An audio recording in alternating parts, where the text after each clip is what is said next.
you have a lot of bookmarked icons up at the top on your bookmark bar.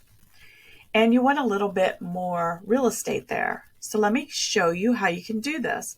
So if you go to the top right in Google Chrome and go to the three dots or the snowman and click on it, and then go to Bookmarks and go to Bookmark Manager.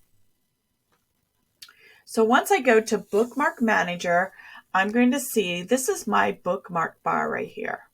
And these same things are appearing here.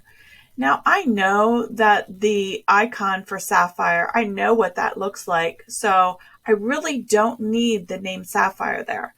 So all I need to do is go to the three dots beside Sapphire and click Edit. And I'm just going to remove that name and save it. And now you're going to notice at the top, now all I need to do is find that icon and click on it to go to Sapphire. So I have another one here that I know the icon, and I am just going to edit that. And again, I'm just going to remove the name and save it.